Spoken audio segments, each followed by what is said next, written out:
There's been a noticeable shift across the entire front line in Ukraine over the past few weeks. It seems like Russia is mostly switching from defense towards offense. They attempted an offensive in the Zaporizhia region by Orikhiv. They're currently trying to do an offensive towards Vuhledar. They've made pretty significant gains by Bakhmut. They're launching strong counterattacks by Kreminna, and they've been building up troops in the Kupiansk area. And a lot of people are wondering what happened because Ukraine has been losing a lot of ground in Bakhmut. The initial collapse started with the fall of Yakovlivka, which allowed Russia to flank Soledar, and this forced Ukraine to retreat back to a new defensive line. However, this line has already been breached with pictures of Wagner in Sako-Ivanseti and Mykolaievka, and people are wondering what's going on. Why is Ukraine losing this much? Everything that's going on right now is mainly because of the Russian mobilization finally going into full effect. Bakhmut has just been an example of what's going to start happening in the next few months, where Russia's going to start amping up assaults in a ton of different areas. Ukraine has been promised a delivery of new tanks, and they're going to come in about April. So from February till about May, Russia is going to be amping up all their assaults to try to collapse Ukraine's military in order to prevent them from using those tanks in an offensive. These next few months are going to be decisive, because if Russia isn't able to make significant gains by the end of May,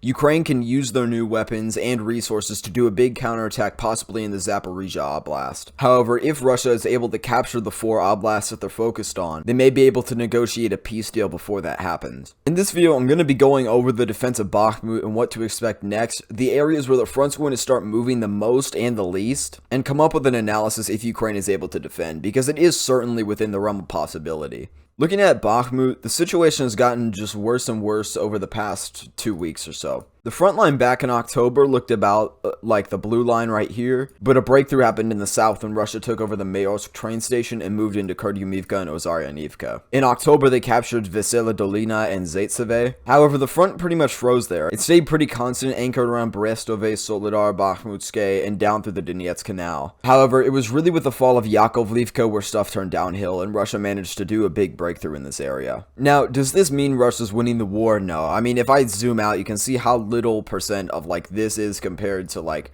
the Kharkiv counterattack that Ukraine did. But this is a very important city nonetheless. A lot of people are trying to belittle Bakhmut and how it's like not that important or whatever. It is a very important city. It has a ton of Ukrainian fortifications. I think Ukraine is probably going to withdraw from Bakhmut soon right now. It's just not in a tenable position to hold, because if Russia is able to push down into Paraskovivka from Blahodatne, it's going to be effectively encircled, and it's going to be very hard to adequately defend the area. And it's not the end of the world if they do leave the settlement. It has strong fortifications in it, but it's better to protect the men and the equipment that are inside of the city than the city itself. It's likely that they'd initially fall back to a line around the favorable geography in the region and along the Donetsk Canal. Russia probably wouldn't be able to break through this line of fortifications. They may stay on the outskirts of Bakhmut for it, but the area where they will probably move is up north. Russia has been making pretty worrying gains south of Siversk recently by taking Sako-Ivanseti and Mykolaievka. Some of the settlements south of Siversk, that is a lot of S's, have fortifications from when Ukraine initially was worried about a breakthrough in Bakhmut back around August. Siversk itself is very well defended and probably won't fall from a direct assault.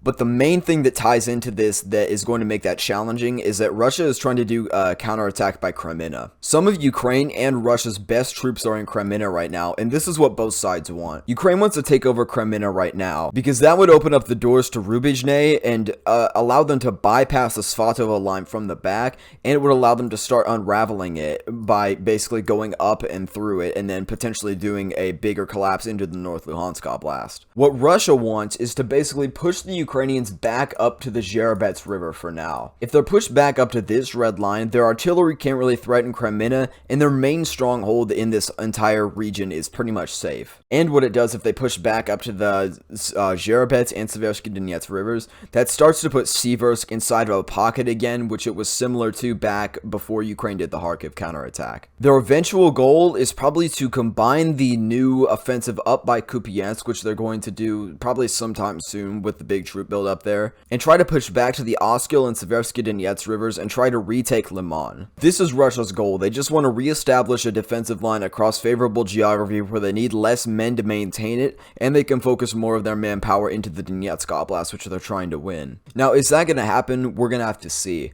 Ukraine has good fortifications up here and a lot of manpower as well, so it's really going to come down to if defense can hold. In the end, what Russia really wants to do, they want to capture the full Donetsk and possibly possibly Zaporizhia Oblast. I don't know if they want to take the city of Zaporizhia itself. What they're trying to do now, they're trying to do a breakthrough at Bakhmut to move up to Sloviansk and Kramatorsk and sort of break past this line that they've been stuck at since the summer and start getting into new areas. This is also why they've been doing the offensive and putting so many men into Vuhledar, because they want to start to be able to break past this area, and potentially if they're able to go far past Vuhledar, they can start flanking some of the 2014 separatist war fortifications that Ukraine has at Krasnohorivka and Mariinka. The geography in the Donetsk Oblast is not favorable to Russia at all, with a ton of ridges and lakes and rivers everywhere. This is going to be the most challenging one that Russia has to do, but their main goals are to take the cities of Sloviansk, Kramatorsk, and to a lesser extent Pokrovsk. Once they secure these cities, they'll have pretty much full control of the major areas in the Donetsk Oblast. Now, doing that is much easier said than done, because Sloviansk and Kramatorsk have been prepared, and they are two of the biggest cities that have a ton of fortifications inside of them, and it's not going to be easy to take them. They have a river going through them, a river behind them. It's going to be very hard to invade these cities head on, and I don't think Russia's even going to try to do that, which adds even more emphasis to why they want to do an offensive by the Kupiansk area. But pretty much over the next few months, Ukraine is just going to have to hold on, and they're just going to have to repel assaults, leave areas if they're overwhelmed to maintain their men and their equipment, until the Western tanks and Western aid can arrive. Once that happens, they'll be in good shape to do a new offensive.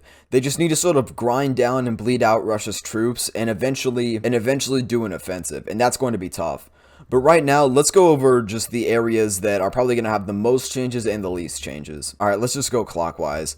Starting up by Kupiansk, I think Russia's going to start a new big offensive right here. Like I said earlier, they want to push back up to the Oskil River, so I'd expect some sort of movement around here. The strike groups aren't necessarily completely prepared yet, which gives Ukraine some time to still potentially do some sort of offensive. I'd say Ukraine is 2 weeks tops to do an offensive at Kreminna or Kuzymivka and Svatove to potentially get a collapse up here, but I don't think that it's probably going to happen anymore. Sorry, I just got to keep it real with you guys. So Russia's just going to try to push back in this area and push them back up to the Oskil River, and only time's going to tell if that will work. Now, the other area that's going to have a lot in this region is Kreminna. Russia has already been launching massive counterattacks by Kreminna for a while, but they've recently really increased. I think I may have overemphasized this a little bit in the video. This is me editing now. Ukraine has so far repelled all of these attacks on outwards from Kreminna. They've just been slowing them down from their progress, and that's why Ukraine has been on the outskirts of Kreminna for a really long time. Like I said earlier, they want to push back up to the Zherbets River. However, I don't know if Russia is going to necessarily be able to do this, because some of Ukraine's best troops are by Kreminna right now, and I don't think that they're going to just let up on the positions they've spent months fighting for now at least. Another area that's going to be interesting is Siversk. This is really going to be the crux of both main Russian offensives by Kreminna and Bakhmut. There's not going to be any actual fighting, probably by Zolotarivka or Spirne right now, but it's going to come down to if Russia can push up through the south of Siversk and more towards Sloviansk and Kramatorsk by this little bridgehead that they've carved out by Mykolaievka.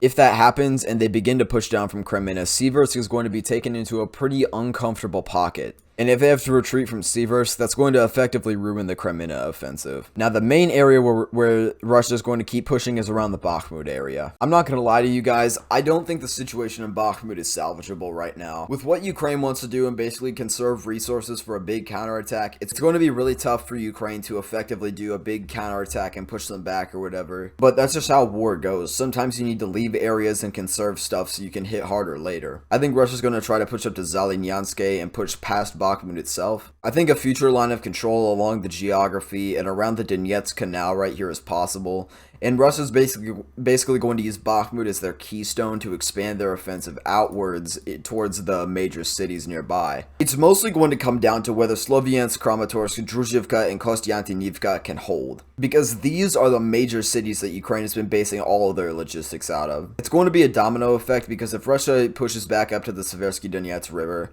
and then they take control of Sloviansk, Kramatorsk, and Druzhivka, this would undermine some of Ukraine's best fortifications in the area by Toretsk, New York, and Avdiivka. They could do a potential offensive from the Zaporizhia area towards the direction of Pokrovsk and cut off the entire area nearby. Editing me again. Keep in mind, that is a massive if, because that means that the Kupiansk offensive has to be successful. They have to actually take 4 of Ukraine's biggest cities in the whole area, and they have to do a successful offensive from the Zaporizhia region, and there's just way too many ifs there to make it really plausible to even think about now.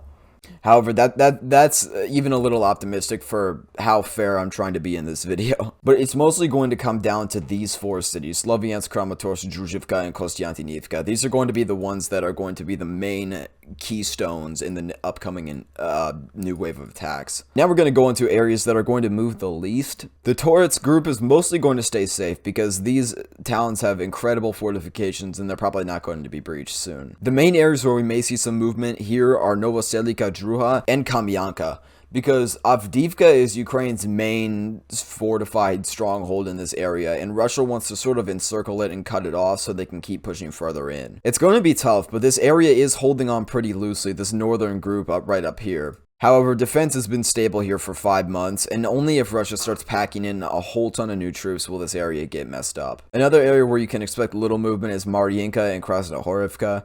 Russia will probably try to take over the rest of Mariinka, but defense in here is pretty clamped. It's really amazing. Now, an area where we're probably going to see some short-term movement, but probably not long-term, is Vuhledar. Russia has been trying to do a big offensive towards Vuhledar for the past week or so, but it's really a fortress, and it's going to be really tough to penetrate. The tall buildings inside of the city provide great cover for the Ukrainians, and the coal mines in the hill up here provide great support for the troops through fire cover and everything. It's going to be really tough to take over Vuhledar, and right now, like, the 155th Airborne Brigade that had to storm Pavlivka was sent in again at Vuhledar, and they complained about the losses just the same as they did back in Pavlivka. Now, an area that I'm not entirely sure if there's going to be any movement in is just the entire Zaporizhia front line. Russia tried to do a big offensive towards Ordohiv, however, it's speculated that it was probably just to try to draw Ukrainian troops away from Bakhmut. I think Russia is going to try to do some sort of large-scale push here, but we're just going to have to see.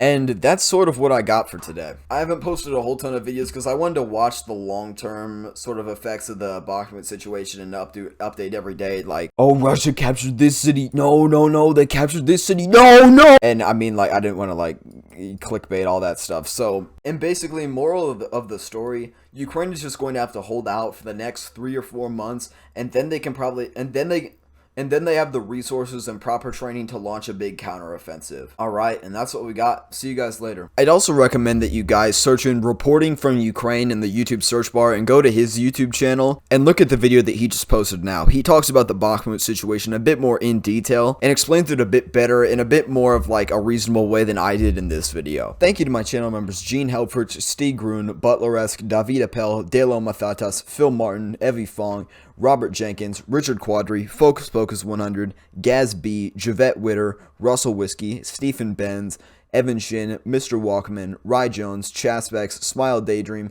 and a special thanks to my third tier members, Ashley C137, Joel Raindell, Mike Q, Joe Stour, PG, JG Bashlow, Jacob Munch, Maxim Zavershinsky, Jane Dungu, and Matthew Barnes. See you guys later.